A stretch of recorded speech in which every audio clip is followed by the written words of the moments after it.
In this video, I'm going to show you how to recover permanently deleted files in Windows 11. Now, this should be a quick and easy process video. All you have to do is to open up your browser, then download Disk Drill Data Recovery software. As you can see, just click on Free Download. You will find the link in the description below. After that, just give it some time to download for you.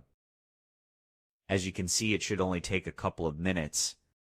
Then access it by double-click on it, or you can find it in your Downloads folder. After that, this will pop up for you. This is the installer. You can click on Install. That is located at the bottom right. And after that, just give it a moment.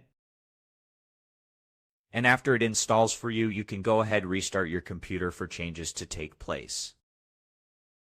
This is mandatory to do. And after you have restarted your computer, go ahead, double-click on it, and the app will open up for you. And after that, if you want to recover any files from any local disk that you have, you can click on the disk. Then go ahead, click on Search for Lost Data. And now the scanning will take place. So this should check only a couple of minutes, depending on how many files you need. As you can see, all the permanently deleted files will be available here. You can click on it on photos or videos, as you can see. Then go ahead and access the folder that was deleted that has the videos or the photos or files you want. If you want to recover anything, just go ahead to the left side.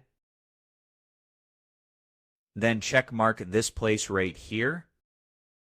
And after you do that, just head to the bottom right, click on Recover.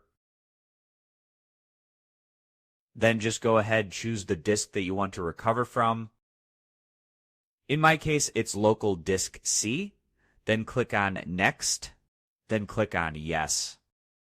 And there you have it. Your file or your video will be recovered in your folder. So head back to the folder that was recovered. In my case, it's Videos. And here I will find the video that was deleted. So this was an easy and quick process video. As always, thank you for watching.